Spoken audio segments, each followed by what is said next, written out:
बड़ी खबर यह है कि देहरादून यानी सभी विधायकों को दिल्ली बुलाया गया है।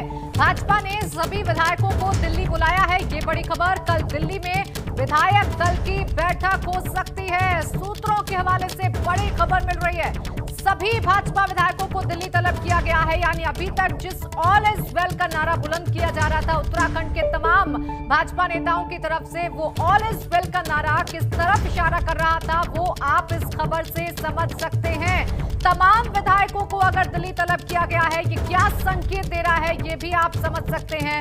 एक बड़ा सियासी संकट फिलहाल उत्तराखंड की भाजपा सरकार पर मंडरा रहा है और कुछ भी ठीक नजर नहीं आ रहा है। अब क्या देखने वाली बात होगी कि क्या कुछ होता है जब विधायक पहुंचते हैं और विधायक दल की बैठक होती है।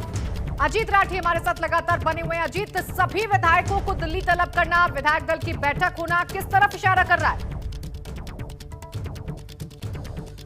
प्राची, देखिए, आज तक जितने भी अवसरों पर देखा गया है कि जब विधानमंडल दल की बैठक होती है दो कामकाज के लिए बैठक तय होती है। एक तो जब आपके यहाँ सत्र चल रहा हो, विधानसभा चलनी हो, तब विधानमंडल दल की बैठक होती है, विधानसभा में क्या करना है। और दूसरा, विधानमंडल दल की बैठक नए नेता के चयन पर होती है। तो अभी सभी विधायकों को एक एक करके, अभी विधायक अपना नाम तो नहीं खोल रहे हैं कि, लेकिन कई विधायकों ने हमारे साथ एक ये साझा की है एक सूचना कि कल सभी को दिल्ली बुला लिया गया है, कल विधानमंडल दल की बैठक होगी। जिस तरह से परिवर्तन के संकेत यहाँ पर दिए जा रहे हैं, जिस तरह से परिवर्तन के कयासबाजी और अटकलबाजियां यहाँ पर चल रही हैं, तो उसके लिहाज से मुझे लगता है कि अब ये पटकथा थोड़ी आगे बढ़ रही है और मुझे लगता है इसका अंतिम पन्ना कल साबित होने वाला है। और विधानमंडल दल की बैठक में क्या होगा, क्या इन्हीं पर सहमति बन जाएगी और लोगों को मना लिया जाएगा या नए नेता का चयन होगा। लेकिन राजनीतिक तौर पर विधानमंडल दल की बैठक समझाने बुझाने के लिए कभी नहीं बुलाई जाती, उसमें नए नेता का चयन होता है। तो प्राची, इतना तो मैं कह सकता हूं कि ये कहानी काफी आगे बढ़ गई है और अब परिवर्तन किस लिहाज से, किस तरह का होगा, किस स्तर का होगा,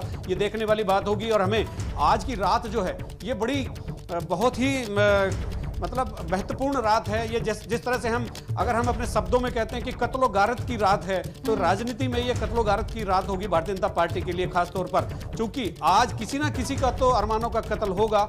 या तो त्रिवेंद्र सिंह रावत रहेंगे, बाकी विरोधियों के कत्ल होंगे, और नहीं तो त्रिवेंद्र सिंह रावत को जाना पड़ेगा। ये विधानमंडल दल की बैठक कल आहूत कर ली गई है दिल्ली में। सभी विधायक, चूंकि 20-25 विधायक तो पहले से ही दिल्ली में हैं, अब यहां से लोगों ने जाना शुरू कर दिया। जी प्राची, बिल्कुल, यानी अब आज की रात जो है ये भारी पड़ेगी सियासत को देखते हुए, और आज की रात के बाद कल क्या नया सूरज उगता है ये जरूर देखने वाली बात होगी। अजीत, लेकिन फिलहाल मैं विपक्ष के लिहाज से इस स्थिति को समझना चाहूंगी, क्योंकि उत्तराखंड में हर सरकार में इस तरीके की स्थिति बनती है और उत्तराखंड ऐसी स्थिति लगातार देखता है। ऐसे में ये जो कुछ बन रहे हैं हालात, विपक्ष के लिहाज से क्या कहेंगे आप? कैसे भुनाएगा विपक्ष इन हालातों को?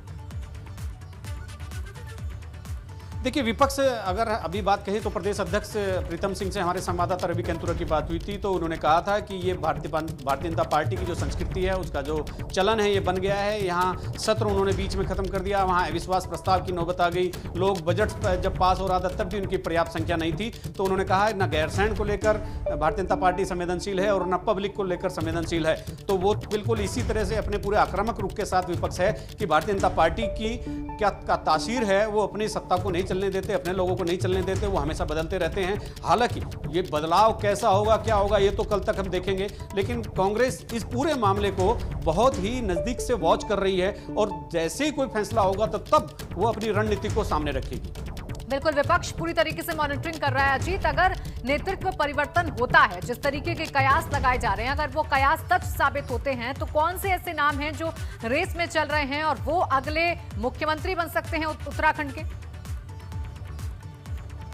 प्राची, देखिए, एक तो त्रिवेंद्र सिंह रावत के मामले में जब तक सेंट्रल लीडरशिप भाजपा की निर्णय ना ले ले, तो तब तक थोड़ा सा ये असहज कर देने वाली परिस्थितियां हैं। लेकिन फिर भी राजनीति है तो कयासबाजी तो चलती हैं। मैं उन कयासबाजियों का, जिस तरह का बाजार गर्म है, तो उसी के लिहाज से आपको बताता हूं कि अगर त्रिवेंद्र सिंह रावत अब मुख्यमंत्री के पद से हटाए जाते हैं, तो ये आप तय मान लीजिए जो 4-5 जो एक कॉम्पिटिटर हैं, जो बड़े लोग हैं, भगत सिंह कोश्यारी का भी नाम सामने आ रहा है। राज्यसभा सांसद अनिल बलूनी बहुत इस रेस में बहुत आगे हैं और उनके बारे में कहा जा रहा है चूंकि वो प्रधानमंत्री और गृह मंत्री के बहुत नजदीक हैं और वो पूरी तरह से उत्तराखंड को लेकर डेडिकेट रहते हैं। इसके अलावा अजय भट्ट जो नैनीताल से सांसद है, वो नेता प्रतिपक्ष और प्रदेश अध्यक्ष यहाँ भारतीय जनता पार्टी के रह चुके हैं, अनुभव भी है।